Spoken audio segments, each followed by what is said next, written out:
अल्ताफ हुसैन 25 जुलाई की रात को पूरी दुनिया में जश्न मनाएगा। पीपल्स पार्टी के रहनुमा सईद गनी ने कहा है कि इलेक्शन कमीशन की जानिब से इजाजत और ज़ाब्ता अखलाक को जिला इंतजामिया सबूताज कर रही है और बैनर्स, पोस्टर्स और झंडे निकाले जा रहे हैं। इस इकदाम से इलेक्शन की सरगर्मियाँ मुतासिर हो रही हैं, जिसका फायदा उठाते हुए अल्ताफ हुसैन दुनिया भर में शोर मचाएगा कि मेरे इलेक्शन के बाइकआउट के ऐलान पर आवाम ने बाइकआउट किया और टर्न आउट कम हो गया। लिहाजा जिला इंतजामिया को इस तरह के सख्त इकदाम से रोका जाए जो इलेक्शन को मुतासिर करें। इन ख्यालात का इजहार उन्होंने PTI, जमात इस्लामी और PSP से पीपल्स पार्टी में शामिल होने वाले कारकुनों और ओहदेदारों के साथ प्रेस कॉन्फ्रेंस से खिताब करते हुए किया। कराची शहर में जो माजी के इंतखाबात हुए वो किस तरह होते हैं आपके सामने है, कितने उसमें डब्बे भरे जाते हैं, किस तरह जाली वोट भुगताए जाते हैं, सब आपके सामने है। उन इंतखाबात में भी जो टर्न आउट रहता है वो 40-42% के करीब टर्न आउट रहता है, वो धांधली ज़्यादा इलेक्शंस के लिए।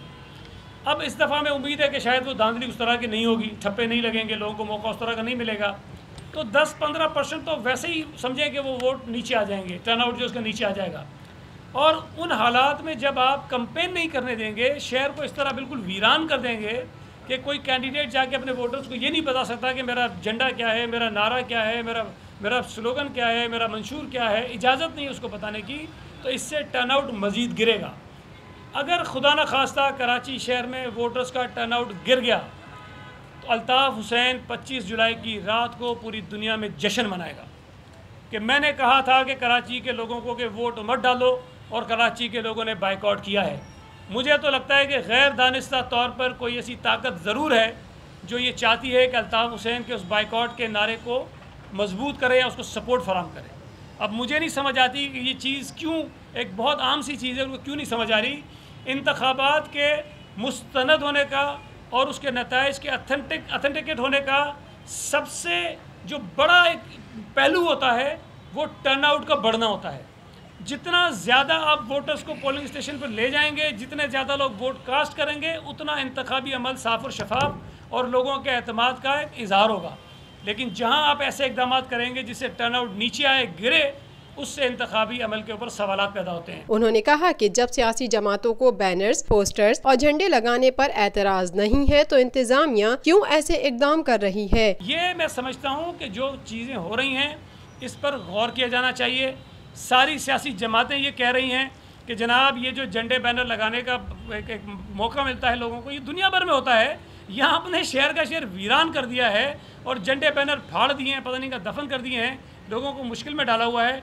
और सबसे ज़्यादा मुश्किल हो रही है उन उम्मीदवारों के लिए जो आज़ाद खड़े हुए हैं। आज़ाद उम्मीदवार का निशान मुख्तलिफ होता है, वो बेचारा कैसे जाके 4-5 लाख आबादी को ये बताएगा कि मेरा ये निशान है, जब आप उसको कहते हो तुमने बैनर भी नहीं लगाना, तुमने पैनाफ्लेक्स भी नहीं लगाना, तुमने पोस्टर भी नहीं लगाना, तुमने झंडा भी नहीं लगाना, तुमने रैली भी नहीं निकालनी, वो कैसे बताएगा लोगों को।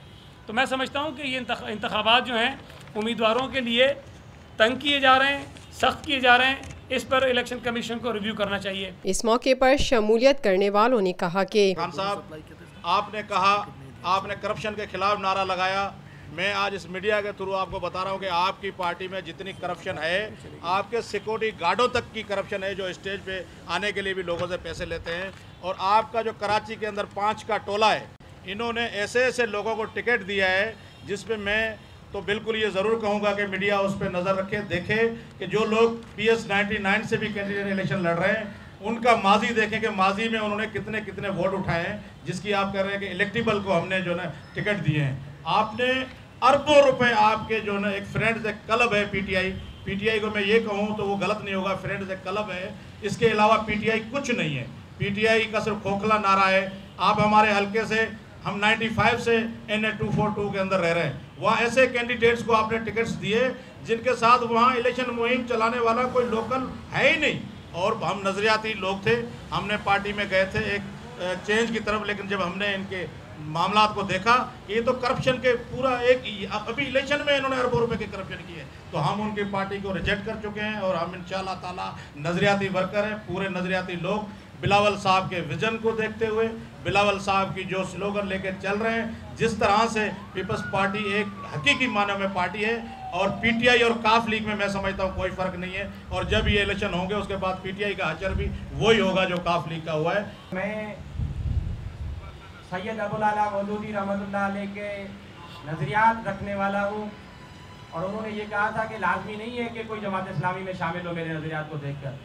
मैं इसलिए गया था कि ये मुल्क बना था ला इलाहा इल्लल्लाह के बुनियाद पर, और ज़ाहिर है भुट्टो साहब के दौर में हम छोटे थे, और जब मैं उस वक्त भी जब जमात इस्लामी में था तो शहीद जुल्फ़िकार अली भुट्टो को एज ए सियासी लीडर पसंद करता था, क्योंकि उन्होंने इस मुल्क के लिए और इस पाकिस्तान के लिए और आलम इस्लाम के लिए बड़ी खिदमात पेश की हैं।